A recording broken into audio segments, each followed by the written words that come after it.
Chapter 12 of The Witch's Metamorphosis. I remember thinking to myself, there is no escape for me now. Even if I make a run for it and manage to dodge the lot of them, I still won't get out because the doors are chained and locked. I'm finished. I'm done for. Oh, Grandmama, what are they going to do to me? I looked round and saw a hideous, painted and powdered witch's face staring down at me. The face opened its mouth and yelled triumphantly, "It's here! It's behind the screen! Come and get it!" The witch reached out a gloved hand and grabbed me by the hair, but I twisted free and jumped away. I ran. Oh, how I ran! The sheer terror of it all put wings on my feet. I flew around the outside of the great ballroom, and not one of them had a chance of catching me. As I came level with the doors, I paused and tried to open them, but the big chain was on them, and they didn't even rattle. The witches were not bothering to chase me. They simply stood there in small groups, watching me, and knowing for certain that there was no way I could escape. Several of them were holding their noses with gloved fingers, and there were cries of, "Pooh! What a stink! We can't stand this much longer!" "Catch it then, you idiots!" screamed the Grand High Witch from up on the platform. "Spread out in a line across the room and close in on it and grab it. Corner the filthy little gumboil and seize it and bring it up here to me." The witches spread out as they were told. They advanced towards me, some from one end, some from another, and some came down the middle, between the rows of empty chairs. They were bound to get me now. They had me cornered. From the sheer and absolute terror, I began to scream. "Help!" I screamed, turned my head towards the door in the hope that somebody outside could hear me. "Help! Help! Help!" "Get it!" shouted the Grand High Witch. "Grab hold of it! Stop it yelling!"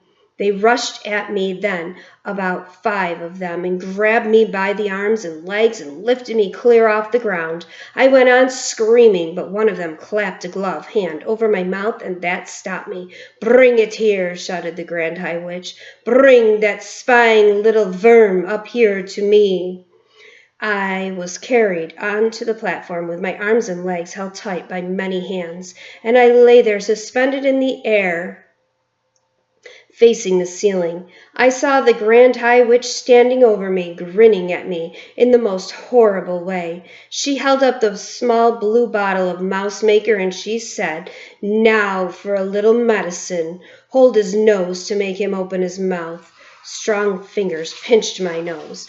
I kept my mouth closed tight and held my breath, but I couldn't do it for long. My chest was busting. I opened my mouth to get one big quick breath of air in, and as I did so, the Grand High Witch poured the entire contents of the little bottle down my throat. Oh, the pain and the fire! It felt as though a kettleful of boiling water had been poured into my mouth. My throat was going up in flames. Then very quickly the frightful burning, seared, scorching feeling started spreading down into my chest and into my tummy and on, into my arms and legs and all over my body. I screamed and screamed, but once again the gloved hand was clapped over my lips. The next thing I felt was my skin beginning to tighten. How else can I describe it? It was quite literally a tightening and a shrinking of the skin all over my body, from the top of my head to the tip of my fingers to the ends of my toes. I felt as though I was a balloon and somebody was twisting the top of the balloon and twisting, and the balloon was getting smaller and smaller, and the skin was getting tighter and tighter, and soon it was going to burst. Then the squeezing began.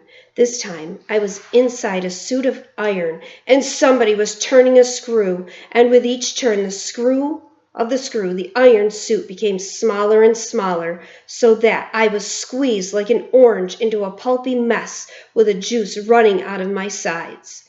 After that there came a fierce prickling sensation all over my skin, or what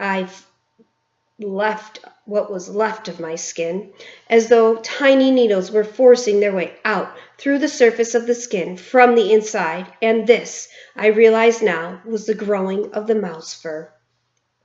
Far away in the distance, I heard the voice of the Grand High Witch yelling, 500 doses! This stinking little carbuncle has 500 doses, and the alarm clock has been smashed, and now we are having instantaneous action.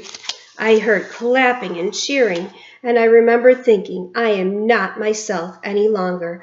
I have gone clear out of my own skin. I noticed that the floor was only an inch from my nose. I noticed a pair of little furry front paws resting on the floor. I was able to move those paws. They were mine. At that moment, I realized that I was not a little boy any longer. I was a mouse. Now for the mouse trapping, I heard the Grand High Witch yelling. I've got it right here, and here's a piece of cheese.